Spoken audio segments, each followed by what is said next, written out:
পশ্চিমবঙ্গে যারা বিজেপি তারাই টিএমসি, প্রমাণ করলে আমাদের মাননীয় মুখ্যমন্ত্রী শুভেন্দু অধিকারী। কারণ তৃণমূল থাকাকালীন বিজেপির কর্মী এবং বড় বড় নেতারা একটা কথাই বলেছিল পশ্চিমবঙ্গের জনতাকে, যে তৃণমূল মানেই চোর। সেই তৃণমূলের পাকা চোরগুলোকে এখন সম্মান জানাচ্ছে মাননীয় মুখ্যমন্ত্রী শুভেন্দু অধিকারী।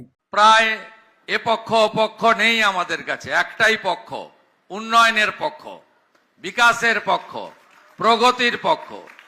আমি প্রাক্তন মেয়র এবং বিধায়ক ফিরহাদ হাকিম এবং প্রাক্তন বিরোধী দলনেত্রী শ্রীমতী মীনা দেবী পুরোহিত সহ সকলকে আমার অন্তর থেকে সম্মান জানাই।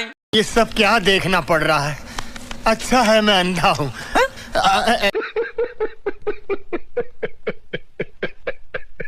এই ফিরহাদ হাকিম আর এই মালা রায় এনারা হচ্ছে এনটি বিজেপি।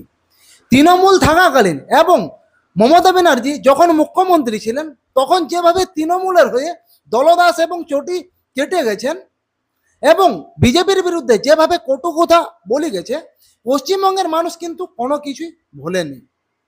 যেই আমাদের পশ্চিমবঙ্গে বিজেপি ক্ষমতা এলো এবং শুভেন্দু অধিকারী মুখ্যমন্ত্রী পদ হিসেবে গ্রহণ করলো, সঙ্গে সঙ্গে হাওয়া বদল।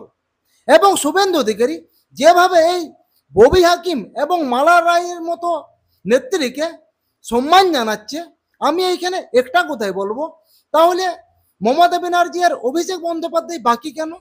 এনাদেরকেও দলে এরকমভাবে সম্মান জানানো হোক।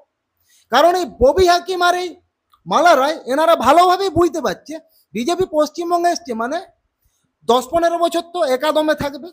10-15 বছর থাকা মানে আমরাও নিরাপদে থাকবো এবং আমাদের দিনযাপনও ভালোভাবে যাবে। এই জন্যে আশা।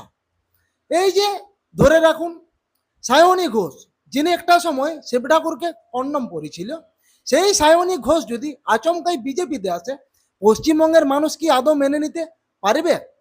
তবে বাংলার মানুষ কখনো ভাবেনি যে জোড়া ফুল আর পদ্ম ফুল একটা গাছে দেখতে পাওয়া যাবে। তো যাই হোক বন্ধুরা, এই বিষয়ে আপনাদের কি মতামত অবশ্যই কমেন্টে জানান। এবং এই বিষয়ে আরও অনেকেই এই কথাটা বলতে পারে যে শুভেন্দু অধিকারী হয়তো অন্য কিছু ভাবিছে, যে তৃণমূলকে একদম গোড়া সমেত উবড়ে ফেলবো, এই কারণে সাইড করে রাখবে এই সমস্ত নেতাদের। তো যাই হোক, ভিডিওটা এখানে আমি স্টপ করছি।